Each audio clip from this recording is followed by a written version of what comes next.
I want to know who my representing in here tonight. Hold on. I keep letting you back in. How can I explain myself? You said you cared for me, Louisiana. It's just never worth it. Like fighting, like it's not worth it. Like that would be what would it be, honestly? Like, cause like I always been a good person, so I don't even, cause that's just, and again, I don't want to sound arrogant, but I always been a good person. Like I said, in high school, I was always, I just fucked myself up fighting. You know what I'm saying? And I feel like I would have been a lot further if I just didn't fight. Like just keep your hands to yourself. Bro, just take it on the chin, man. Go cry. You know what I'm saying? Because I know it hurt to walk away, but just go cry. Yeah. Like, fighting does nothing for you, bro. Like, it nothing. Like, nothing. Let's get it. What's going on, man? Look, man, it's Jay Nintai. We here. It's episode 5 of our first series. We got a different cloth. I've been getting a lot of feedback. Y'all been loving the Morgan content. To my right, I got a special guest. If you want to introduce yourself. What's up, man? Mr. Jayhill, former Morgan student, former Morganite. I got kicked out of school in like 2014, and I ended up graduating from Coppin State. But you know, I'm Morganite forever. Hi, bruh. So Morgan is in my blood, man. Yeah, man. So look, obviously you got to Morgan. You're from Baltimore, right? Yeah. From Baltimore. So you want to talk to him, tell him about how you grew up, growing up in Baltimore, ended up at Morgan. You know what I'm saying? Yeah. No, Baltimore was, you know, it was regular for me because like that's all I knew. Yeah, I'm from the projects, but you know, we was outside playing sports, fighting and all that. You know, like just I call it being a little boy. If I'm getting into trouble. You know, it was Baltimore has its rough times, but like when you're a kid, you really don't know.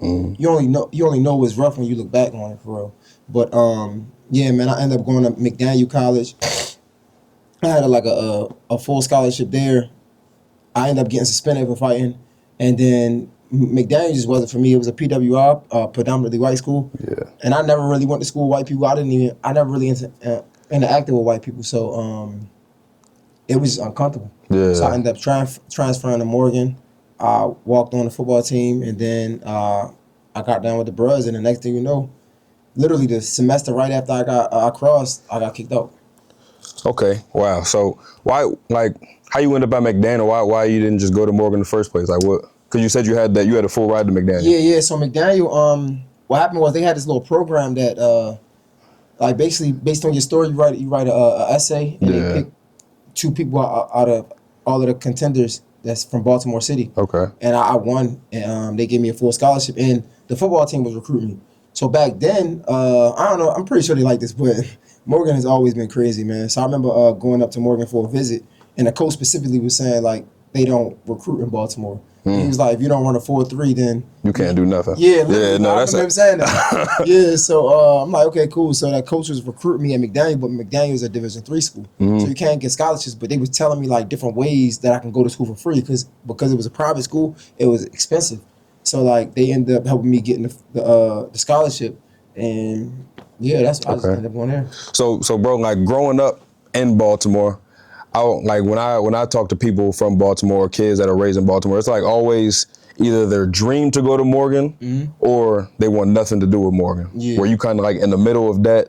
Nah. Or you just really didn't have an idea of? Yeah, I didn't have I mean, I went to college tours and stuff like that, but I didn't really understand. Like when I was in high school, like I was a cool guy, but I always tell myself, I feel like I was a hybrid student. So like I was cool because I played sports, but like I was really into my grades. Like I graduated number 5 in my class, right? And like in high school, I was SGA vice president, class president, senior. Like I was like while playing sports. Yeah, while playing sports. So like that's why I said I was hybrid, because like I was cool and I was fighting in high school and stuff like that. But at the same time, I was about my grades. So I didn't really understand like the girls, even the cute thing. I didn't understand it. So like when I went to Morgan, it became my dream. So I'm like, wow, like this is what you see in the movies. Like this is somewhere I always wanted to be. Yeah. I didn't understand it until I got there. But I didn't really have an idea of the college thing. I didn't really care. I played football. I know I wanted to go to school and play football. So that's really all I know about.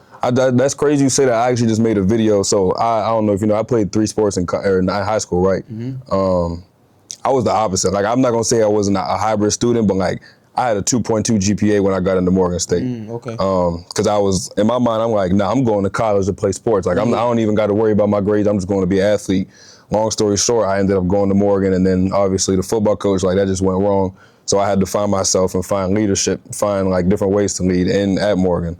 That's crazy you say that. But so when you got to Morgan, you said it was a kind of a wow factor. Like, it was like, it turned into your dream school. What did you encounter at Morgan? Like, you're the bros, you know what I'm saying? You used to host? So I started hosting once I like kind of after I got kicked out. So like, Okay. I was in the club scene before, like, so I was kind of popular. Yeah. But I'm just from Baltimore. Like I said, I was a hybrid student. So yeah, I was about my grades, but I also was outside. I started doing the club thing, like the college party thing at 17. So like, I don't know, like people knew me, right? Like I was just popular. So when I got there, I was a little popular. I wasn't like crazy popular. But then I became a bruz and like it turned it up and more, right? So like it wasn't like I was a nobody. Like I got there, people knew me for sure. Like all of the cool people knew me because I do parties with Kanans, the Flow. Like I was already doing that before I came to bruz. So I was popular, but I became the bruz.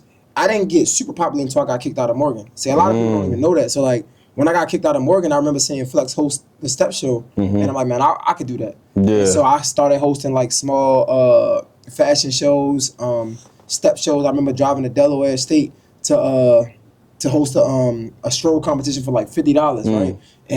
And like that's how I got popular. But at that time I wasn't even in school. Okay, so why do you think like you got more popular after getting kicked out? Like started hosting more after you got kicked out of Morgan? I mean, it probably would have. You had more time? No, it's just something it's just I coincidental. Seen. Yeah, you know what I'm saying? Like I saw it, and if I was in school, I still probably would have started hosting. I probably been a bigger host, to be honest. Like, I don't know, bro. I just, I got kicked out, and like, I still was going up there when I wasn't supposed to be, and I always wanted to host. So like, because I wanted to host when I was in high school. Like when I was seeing Keenan hosting, Flo DJing, I'm like, man, I could host. I could do this, right? But I just, I didn't have my time. Like I was in high school, and it was college party, so I wasn't really. So I remember Hunt let me do a couple high school parties and hosting, and it was lit.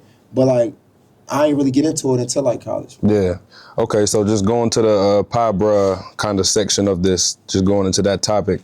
What was your first encounter like with a Pi Bruh or just with a D9 organization on campus? Like, what was your first interaction? Yeah. I remember. So I wanted to be the Bruhs before. I remember at McDaniel, I seen Steve Harvey win this like humanitarian man of the year award. And like I said, in high school, I was already like super like on my philanthropy stuff. Like I was already into that heavy, and I didn't know what a humanitarian man was. So like when I seen it, that Steve Harvey won it, I think he threw up the hooks or something. Yeah. And I'm like, oh shit! I remember my old coach was one, but I never really cared too much. So I remember like seeing it one time, and he was cool, but I didn't really like think too much of it. And then when I seen Steve Harvey throw up the hooks after like winning this prestigious award, I'm like, I'll do that. So I felt like I'm already this. I remember tweeting it. I'm like, man, I want to be a Q. And I remember Mark by my profile, his best friend Hannah, I know her because I was doing a party thing. Okay. I remember Hannah DMing me on Twitter like, yo, you're not supposed to say that, discretion. Well, I remember her saying discretion.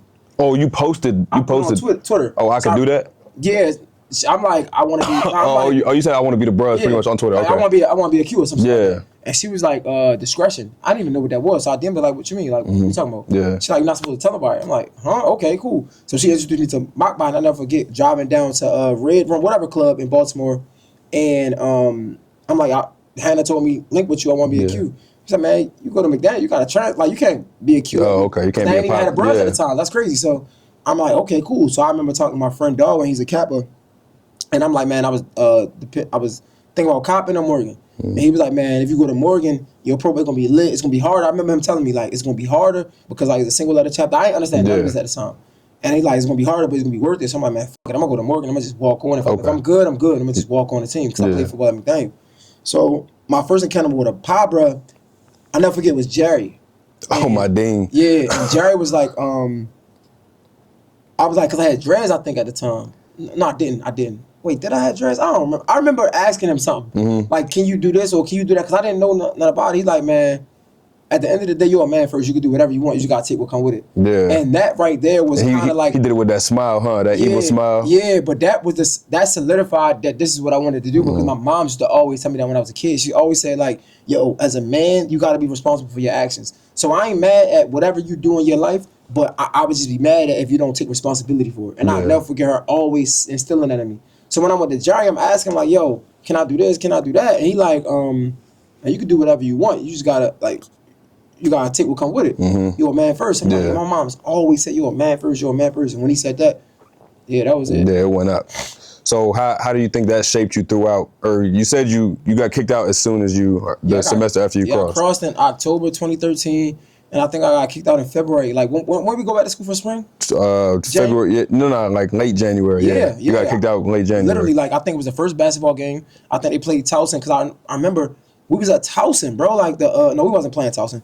We was at Towson because I think Marcus Dumas, I think it was his last game or something like that. And we wanted to go support him. He the bruhs, Towson. He was nice. So we was going to Towson to watch him play or something like that. And I think the Sigmas had an event at the you know where they do the student center. The student center. And like I guess everybody was saying it was lit. Like the basketball game at Towson, it was a basketball game, but it wasn't like super lit. We just crossed. So I'll never forget, like, man, the shit is lit. They having like a stroke, something. And I'll never forget, we left Towson to go back to Morgan, and it was the first event, I guess, during spring. Okay. And we ended up getting a fight. I got kicked out. Like, literally, like, that first event. It was early February. It was crazy. So, because Tim and Malik always tell me about this. How come, was it just you that got kicked out? Yeah. Was it because were you the main aggressor, or it was just they picked on you, or? Nah, I mean, I probably was the main aggressor because they said I hit somebody with a stanchion. Like, you know the stands that they had the signs on? Oh, so, okay, yeah. I think I actually hit Tim, but the guy named Lavelle, he worked there. Okay. And honestly, again, I'm new to the frat stuff. So like, and then I really fight. Like, not trying to brag about it, but like, I'm from Baltimore. So, like, I'm smart, but when I fought, I fought. You know what I'm saying? So, like, I never forget, we fighting the Sigmas or whatever, and like I'm really trying to calm it down because before it even started, I'm outside with Russie and Bruce from E-Sig. Yeah. And I'm literally joking. I'm like, man, they want to be arguing with the Sigmas. I think the Sigmas had did a distro where they threw up the hooks, and the bros is like tripping, and I'm like, oh, I'm the March Master, so honestly, I'm thinking like, that was kind of cool, like that was creative, like you know what I'm saying, like the bros is not fucking with it, so I leave because arguing. I leave. I'm like, bro, these are arguing like if it's a fight. Like I'm not like you know what I'm saying. Like we fighting. Yeah. So lo and behold, they get the fighting, get the rumbling, and I think it died down a little bit. And then I seen my line brother Dave. He had like came in the student center with a bloody nose. I think they jumped him on his way over or something. So then I seen that. I go back. You know what I'm saying? Switch flip. And I think I had grabbed something, and I just hit somebody with a blue shirt. But you know, the staff, I don't know if they still do it. They wore the blue shirt. I didn't know. You know what I'm saying? You hit a staff member. Yeah. Okay. So then they didn't take that as you fighting the Sigmas. You hit a Morgan employee. Yeah. Okay. And then he was suing and shit. So like, they kicked me out. He sued y'all? He sued the school. Oh, okay. Yeah. See. And then I think we got suspended. I think I don't know if we got popped for that for 5. Damn. I don't know if that's why we got popped. No, we got pops on us. Oh, yeah. No, we got suspended for that. Yeah. So then you went to Coppin right after that semester, directly after? I couldn't. So in Maryland, you gotta wait. Like you can't go to a Maryland. Even this is weird. This is the crazy thing about it. When you get kicked out of a Maryland institution school, I forgot the name of how it was explained. You can't go to another institution school like that. But Coppin isn't a part of that institution. Okay. What happened is because it's in Maryland, like it's still some weird thing. You gotta wait a year. So I was able to go back to school after a year and a half, I believe. So the next fall, some early. It was like 2015. So if I got, it was like it felt like a year and a half, but it might have been a year. Yeah. Okay. So I ended up going to school in 2015, and I graduated in 2017. So yeah. Okay. Yeah. So when you crossed, what you was a sophomore, junior? I was I had been like a sophomore because I remember. I was able to go, so I was able to cross as soon as I came to school because even if we'd had a line in 2012, I was able to cross because when I transferred, all my classes was like electives. So because I think when you transfer, they take your elective, but they don't take all of your major classes because it might be different, something like that. So because I had all of my like elective classes, I had all of the credits and I had the GPA because my GPA came with it. So I was able to just get cross. mine. Yeah, okay. Yeah. So yeah, I already had the credit. So yeah, I think I was a sophomore or something like that. Yeah. Okay, so joining the fraternity, what do you think, like, how could I word this? What do you think how do you think it helped you mature? Like, did it help you mature into your adulthood, or just having those brothers, having those older pros you could reach back to? Nah, I mean, if anything, it showed me that it was a business one, because when I got kicked out, like, that shit hurt. Like, I didn't want to get kicked out, you know what I'm saying? Like, and the frat was trying to, like, kick me out the frat, you know what I'm saying? So so it got back to IHQ. Yeah, okay. like, I remember having to go to New York and, like, have meetings with them and shit. Right. So, like, it really, like, it hurt because, like, I love the frat, to be honest. Like, I went hard. Like, I wasn't, like, somebody that was online that was timid. Like, I really went hard. So, like, when that happened, it was, like, it kind of made me distance myself because it hurt my feelings if I'm looking back on it, being honest. And, like, it just felt like I was by myself. And I was getting a lot of, like, I don't want to say the wrong, I don't know the word. Like, I don't want to say the wrong advice, but I was getting advice that went against what I wanted to do. So I wanted to go and, like, because they was looking for me on school. Yeah. And I wanted to go and just apologize and tell them, like, yo, it was me, my bad. But I remember people telling me, like, not to do it because, like, they don't really know your real name. They saying Jay, you know what I'm saying? So, like, and then when I went into the hearing, I had a lawyer. My lawyer was the bruhs. And again, I'm not putting this on him, but I just remember saying, like I wanted to, like, apologize at the thing, but because I had to go to court, I got arrested for it. Yeah. So because I had to go to court for it, he's like, don't say nothing. So, like, I was getting just a bunch of, like, advice that I wouldn't have did for myself. And then on top of that, having to go to New York, and I'm saying, like, they want to suspend me, kick me out the frat and shit like that. Like, it turned me away from the frat. Okay. Yeah, bro, I just seen this video on TikTok. I think it was this Alpha chapter where he was like, the frat, like, repping the frat and, like, being super, you know what I'm saying, Omega OQ, Q dogged out, like, it's cool in undergrad, but as soon as you graduate, that switch needs to flip in your head, like, all right, real life is here now. Like, how you feel about that? No, I mean, at the end of the day, like, the frat is a tool to help you progress and help you have people in your corner to network and things like that. But at the end of the day, like, it's a thing. Yeah. Like, it's not like life is what you make it, right? So, like, I mean, life still goes on if you're in a fraternity or not. You can be in a fraternity, you could be a Freemason, you could be a nigga, I don't know, you could be in an organization, it could be like a run club, it could be whatever. Like, it's just the organization that's a part of your life. You got to use that to benefit. You got to use that to be beneficial to whatever you want to do in your life. You know what I'm trying to say? So, I don't, it can be beneficial, but this, like, at the end of the day, like, if you in school, not in school, like, you gotta do what's best for your life for the betterment of you, if that makes sense. You know what I'm saying? Like, yeah, like, it is what it is. Oh, yeah. So then you got to Coppin. You were a junior when you got over there? Yeah. Okay. How was that interaction? Like, you known as, oh, this is just some random pie bro that transferred? Yeah, so my experience at Coppin was terrible, bro. I never really spoke on it, like, publicly, but, like, so, again, like I said, a lot of people didn't understand that, like, I made my name when I was kicked out of school. Granted, I'm Morgan for life, right? Yeah. But I feel like they didn't even give me a chance. Like, even though I was Mister Coppin. Like, so I can't, it's hard to say they didn't give me a chance when I was Mister Coppin, but if you had to be in it to understand. Like, I worked for that. Like, it wasn't like I came over there and they, like, honestly, if I didn't become Mister Coppin, it would have been blasphemy. Like, and I'm not trying to be arrogant. It's like I worked my ass off for it. You know what I'm saying? Yeah. It wasn't like it was given to me, but at the same time, it was like they didn't even want me to do that. Like, I remember the bros at Coppin tried to get somebody to run against me. You know what I'm saying? Tried to get a brother to run against you? Yeah, bro. So, like, it was like that experience was bad because, again, I get there and I'm known for being this Morgan guy. Like, he's from Morgan. You know what I'm saying? Like, don't let him be Mr. Coppin. He's from Morgan the whole time. I only went to Morgan for a semester. Yeah. If you want to be real, if you want to be technical, I came in Morgan 2012. So you was at Coppin longer than you was at Morgan? Yes, bro. I came in Morgan at 2012 spring. Yeah. Right? Because we was thinking about having a brush spring. We wasn't do that. Yeah. I came, mind you, 2012 spring. You know how the process is. Yeah. So I ain't really do nothing in 2013. Yeah, exactly. I got off the leash in October. School let out, and I don't know, November, December, something like that. School let out like December 15th. December, right? Yeah. So from October to December, okay, cool, I'm out, right? Yeah. And then I go back to school in January. I get kicked out in February. Like, so you really you really didn't have no free time at Morgan. Like you didn't get none of that at Morgan. Fact. So I go to Coppin and I'm like, I want to run for Coppin because, like I said, in high school I always was doing. This is nothing new. Like I was always like doing stuff like that. So so they just wasn't rocking with it.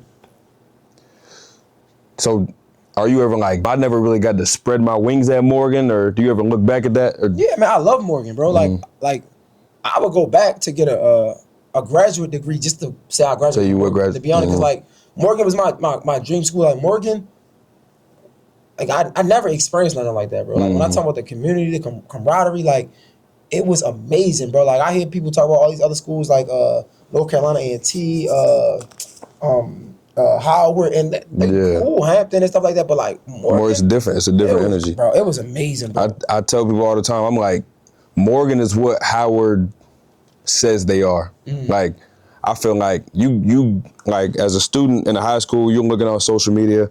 It's Howard is doing this, Howard is doing that. Maybe your parents is like, nah, like Howard is the HBCU. But then as someone who could drive 50 minutes up the road and see Howard, it's kind of like, this the school y'all say it is the greatest school like of all time. Like the people here are not happy. The dorms is going through what they're going through. Then you go to Morgan, it's like, no, this environment is crazy. Like everybody's having a good time. It's creatives around. Yeah.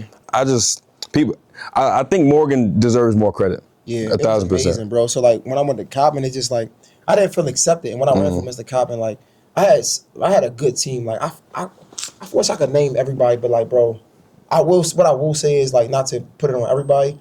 Like my team held me down, bro. Damn, I wish I could remember everybody's name because that shit. It meant so much to me, and I don't even think they understood how much they meant to me because, like, they really held me down. They helped me out tremendously. Even like my line brother, like people came to my side when nobody was fucking with me. So like that in itself, if I had to like reshape how I worded, that meant a lot because it showed me that like people got your back. You get what I'm saying? Like without them, I wouldn't have won the Mister Coppin shit. Like, but I won. I mean, even that, bro. I won by so much that they tried to contest it to say like I was cheating. Like I won because I had a lot of like commuters. My campaign was like more. You know how Morgan campaigns are. Yeah. I didn't understand it, so I only knew what I seen at Morgan. So I didn't understand that it's not this big at college. Oh, so it's that much. So you came over there with a Morgan campaign, and people was like, "Oh, nah, he's wild." I was like, wild, bro. I'm not. You can ask anybody. Like we was having parties. Like you would have thought. Like I can't speak for everybody else, but like that was a great time at Coppin. Like I can't speak for any other year. I don't want to say that was the best year. I just know that that year, it was lit, bro. It was different, bro. I promise you. Like everybody's running around singing a song. You don't go to Coppin. Like it was insane, bro. Like we created a song, like the whole anthem. That shit was crazy. That's bro. cool. And then it was crazy, bro. So when I won, we won by so much because the guy that I was going against, he was Mr. Junior or something like that, right? So like.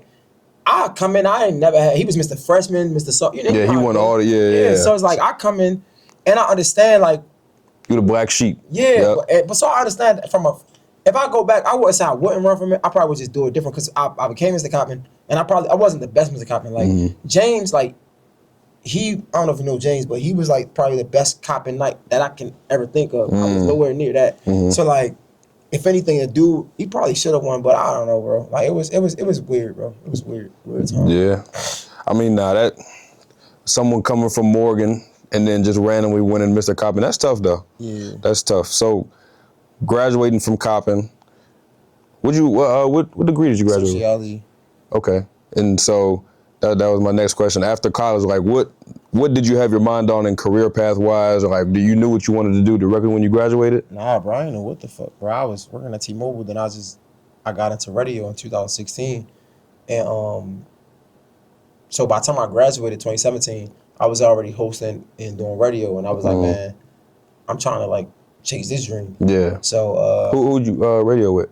In 2016, I was doing radio for like a small time internet radio station in Baltimore called Love the Culture Radio. It was BBC.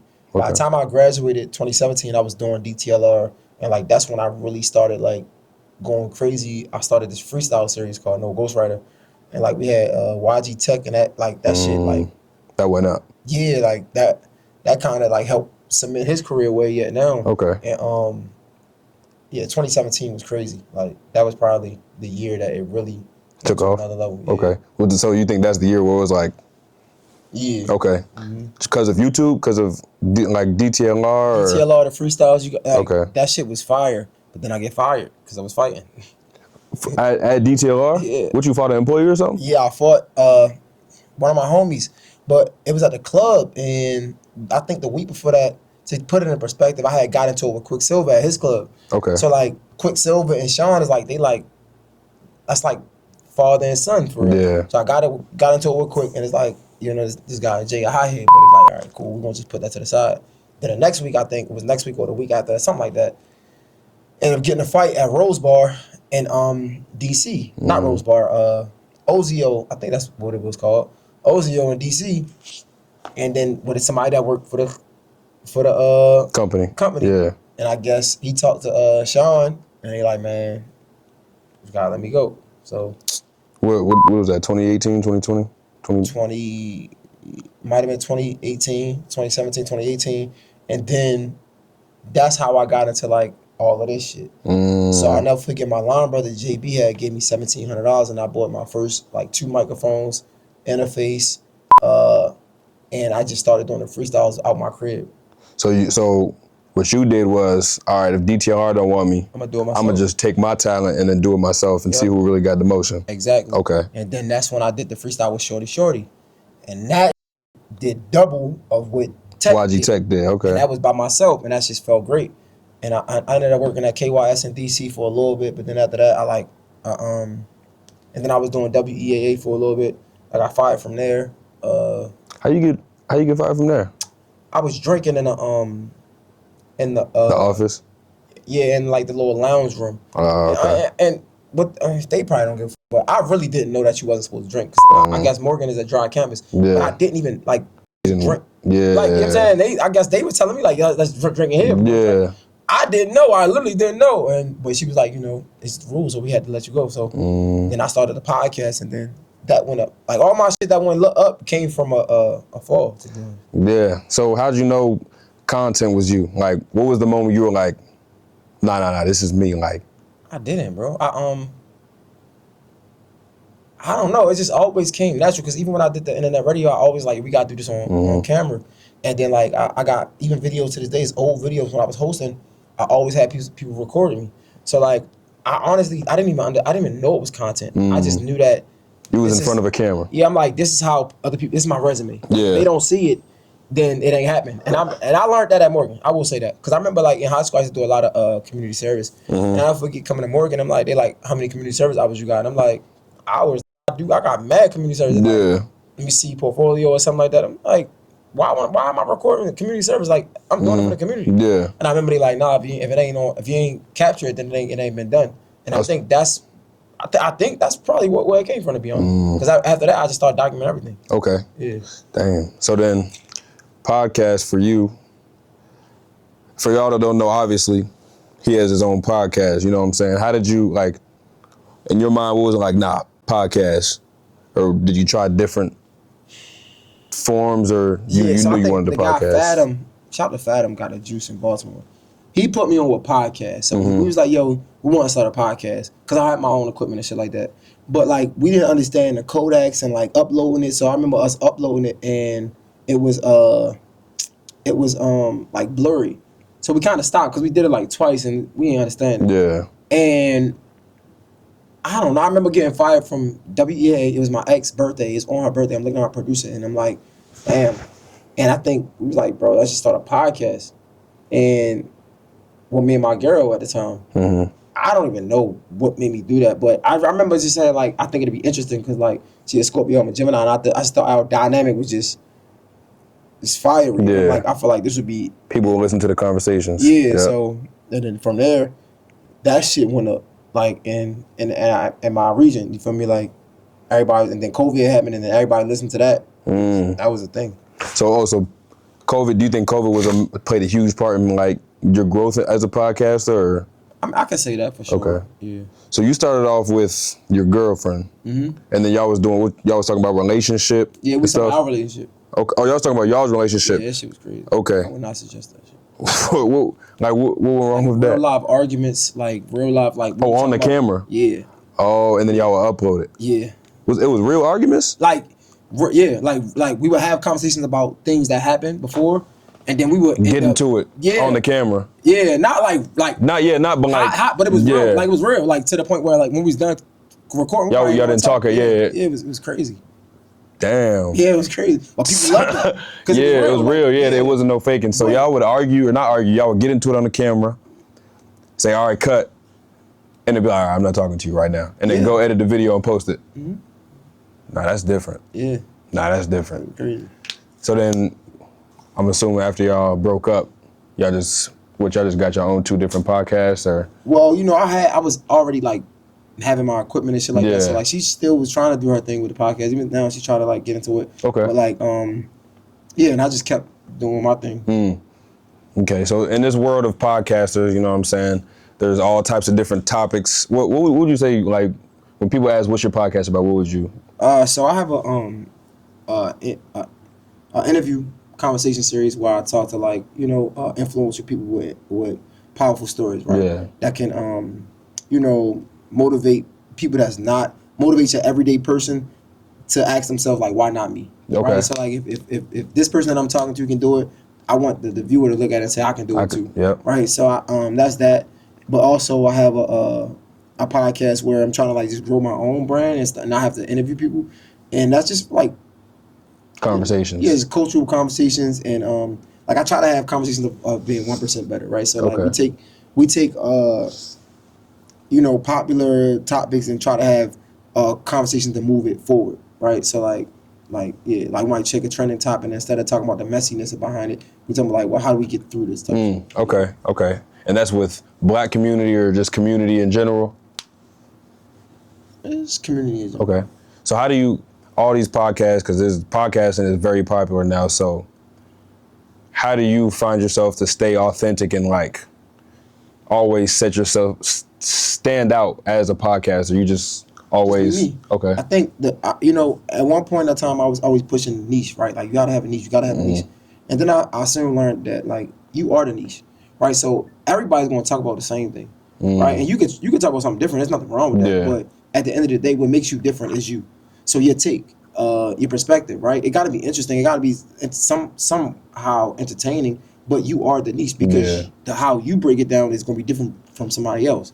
Right, like, and if you try to copy somebody else, then we don't need that. I remember, like, in the music industry, somebody was saying how when Lil Uzi got signed, I never forget. I think it was Drama or Don Cannon, and he was saying when Uzi got signed, when Uzi went viral and got signed, it was 1,000 people coming to them saying, "Yo, I'm the next Lil Uzi." Well, my nigga, I don't need. Yeah, we already got him, Lil Uzi. Yeah, right, and that's I look at that when it comes to creating content and doing anything. It's like, you don't have to be the next person. You got to be you. So when you love for being you, people won't love that. Okay. If you try to be somebody else, we won't need that. People gonna be like, we already got someone like that. Okay, exactly. So saying you are the niche. So someone that wants to maybe start a podcast, start content, like, you would just recommend to them to make content about being themselves, or? I mean, like, so if I had to go back on it, one thing I would say, like, I got into this podcast space really just interviewing people. I didn't have no specialty, right? Yeah. I would say, if you want to talk entertainment, that's fine. I would say, try to find something that you are really good at to talk about, because then you separate yourself. So like, I don't know, if you really love sports, talk about sports. If you really love tech, talk about tech. Like, whatever you really love and you're passionate about, I say dive into that. Okay. Because then you separate yourself by being an expert of the conversation. A lot of people just talking outside of the ass, they don't know what they're talking about, you know what I'm saying? Whereas though, if you start with your specialty, I think you will grow faster and last longer. Okay, so what was your expertise? You didn't have one? I just got it. I remember I was doing radio. I started the freestyle thing, right? So like, I'm just getting people to freestyle. Then I started interviewing people, and I just kept interviewing people. So I didn't really have like I think my niche was asking questions, I guess, if that's what you want to call it. But I didn't even recognize that as being a niche. I ran from that for a long time. Why? Because I looked at it as my platform is based on who I get. Right? That's how I looked at it. And I didn't understand that asking certain type of questions and engaging in conversation is something special at it in its own right. Being able to find questions through different topics. Yeah. Okay. So is this something you want to do long term?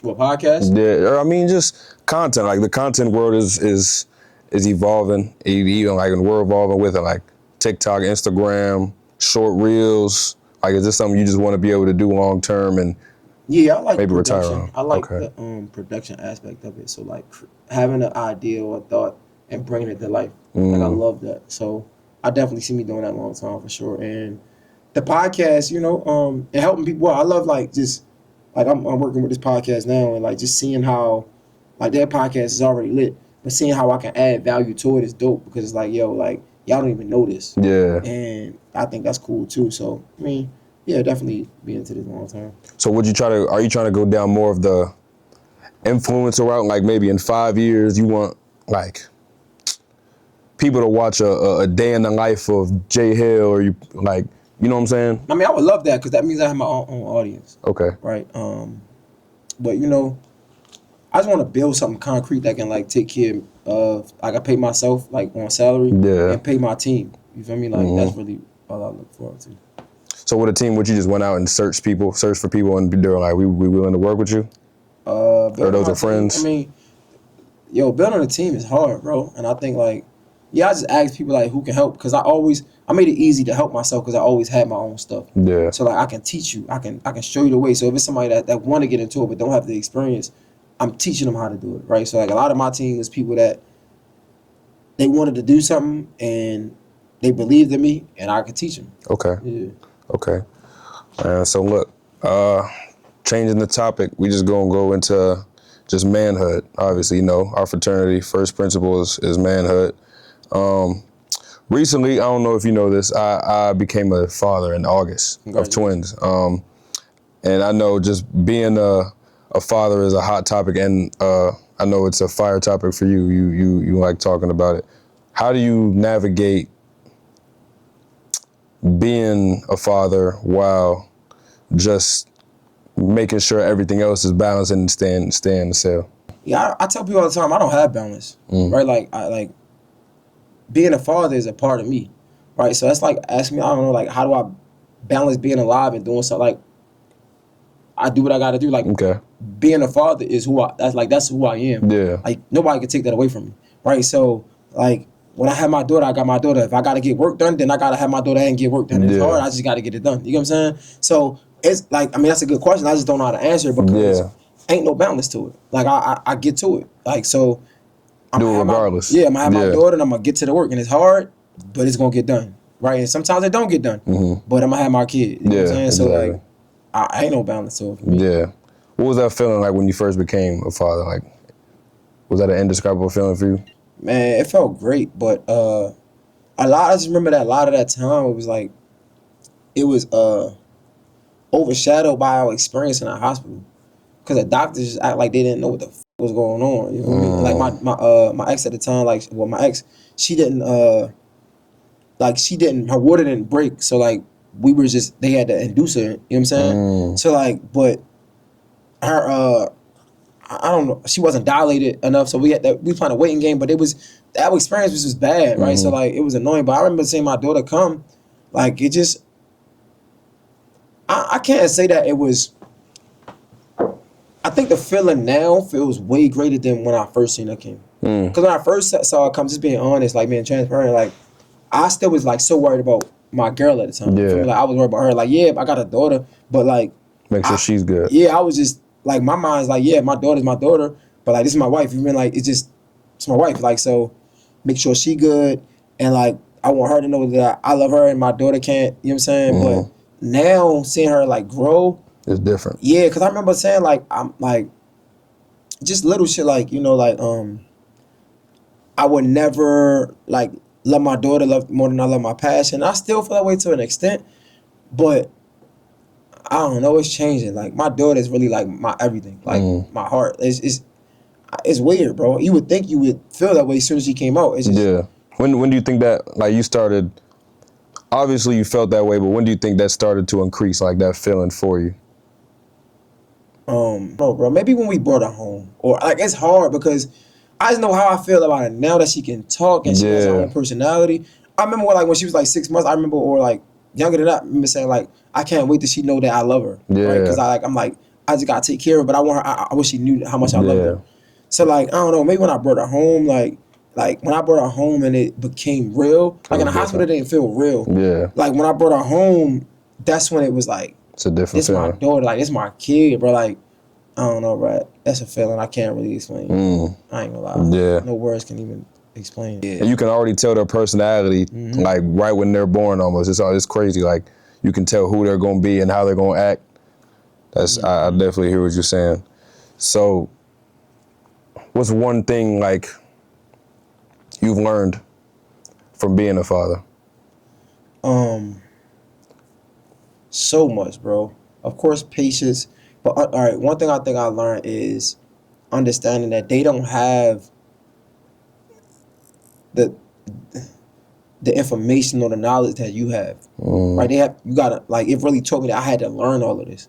So like a lot of times she be doing things that I'm looking at her like, why are you doing this, when she's just exploring? She don't even know that she's being bad right now, right? Yeah. And I had to learn that she needs time to understand this and develop. So that really that taught me how to be patient, because now I understand that she's not doing this to get on my nerves. Even though it gets on my nerves, she's only doing this because she's exploring and she's learning how to, like, she's learning what's wrong and right. Yeah. And I think, you know, like that's an observation that I think is so cool. Even though it does get on my nerves, it's cool to see. You look back on it like, wow, like she's really growing up. Like she's really learning what to do and what not to do. And I think that's one of the dope things, even though it's hard. But that's one of the things I definitely learned. Yeah, so then taking that back, getting kicked out of Morgan, getting fired from DTLR, you know what I'm saying? You used to fight, right? Do you think that was a patience thing for you, or that was just who you are? Like, do you think you learning more about patience has helped if you have a temper in fighting? Nah, I think that was just a lack of emotional intelligence or emotional control. I think a lot of times when you come from environments like I come from, we wasn't taught to have self-control, right? And I think I just didn't have the emotional intelligence to walk away. Like I felt like I had to prove myself in those moments. So like you wasn't gonna play with me when, honestly, like I didn't need to prove that to nobody, right? And like I now understand, like even if something I don't know, like I don't feel like I gotta fight anybody. Like sometimes I might get upset, but like It's nothing. You gain nothing out of fighting. Get nothing. Yeah. You feel me? It's nothing you gain. Nothing. So it's like, I don't care. I'm a yeah, you're right. I don't care. I don't care if it's 1,000 people. I don't, like, cool. And I'm not saying I would do it every single time. I'm not perfect, but like that's really what it was. Like man, you're not proving nobody. When do you think that switch flipped? Like, he was like, nah, maybe this fighting stuff is just, you don't really get nothing from it. Like, you don't win at all. Because you could win a fight and still lose. Yeah, facts. Like,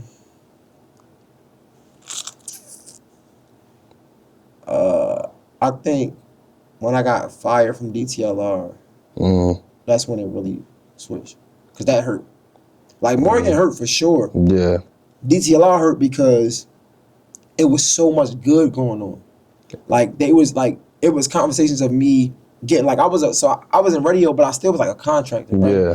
So it was conversations of me getting like a real corporate job, and like it come with the truck and like, you know, like life changing. Yeah. And like I've seen my friends get in these positions and it changed their life, and like to have that on the line and mess it up with the fight. Yeah, I think that was really what it took. That hurt. Wow. So it took you to sit down and really think like, dang, I just not lost of everything, but lost a great opportunity because I couldn't control my emotional intelligence. So how do you plan to say, because there's still people growing up in Baltimore with maybe that they don't have that emotional intelligence. Do you plan to help those people at all? Or like, how do you plan to really go back to that community and kind of teach them before they make the mistakes maybe you have made to get into a fight? Yeah, I mean, I talk about it all the time, one, but then also like I've done speeches. Like I was a keynote speaker at the inauguration for Marvel. Okay. Like, so I'll go back and speak. But yeah, that's all I can think of now. I just talk. I try to talk about it a lot. So I bring it to people. Get it out there. Yeah. Damn. So how old are you? 34. 34. So if you could go back 14 years, I'm 20. What would you tell your 20-year-old self right now? When I was 20, was I at Morgan? Oh, no. Okay. I mean, like, probably wouldn't be more. It wouldn't be personal. I don't know. I would. There's a lot of shit I would tell myself. Invest money. Okay. Like invest your money into like stocks because you said, am I knowing what happened now? Yeah, Or- like if knowing what happened, Or we talking on the personal development side? anything. Okay, because we talking about like seeing into the future, like nigga invest in crypto, like I'm like, you know what I'm saying? Like I'm telling myself all that, like I get but you. on the personal development side, I would tell myself,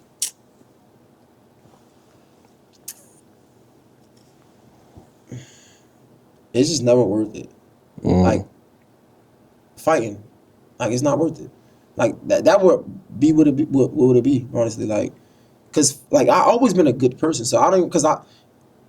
That's just and again I don't want to sound arrogant, but I always been a good person. Like I said in high school, I was always I just fucked myself up fighting. You know what I'm saying? And I feel like I would have been a lot further if I just didn't fight.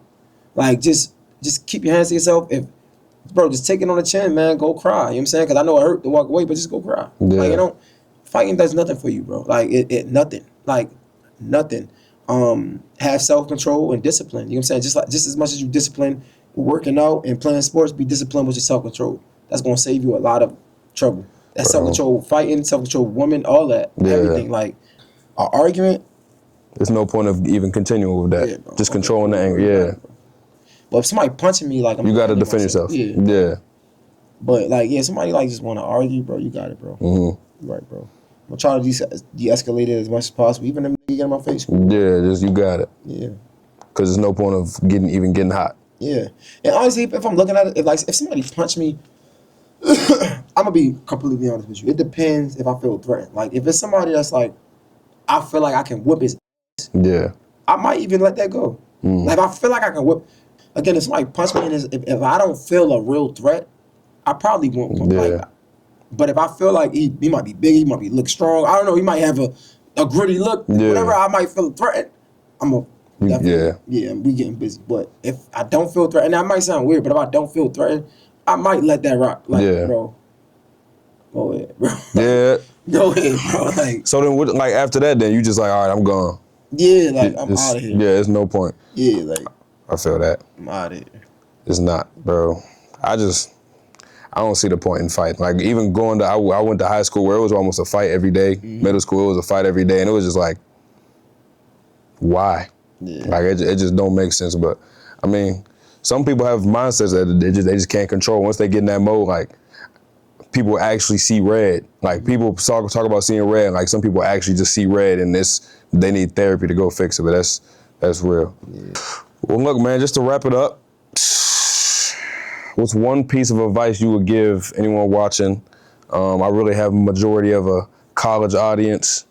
So just one piece, maybe if you want to do it to a college student or a young adult, just one piece of advice you want to give that you wish you had. Nah, man, I feel like y'all going crazy in college now. Like, I definitely would say, like, you know, use your network while you have it. Like, people sleep on, even like I hear entrepreneurs talking about colleges is you don't need it, man.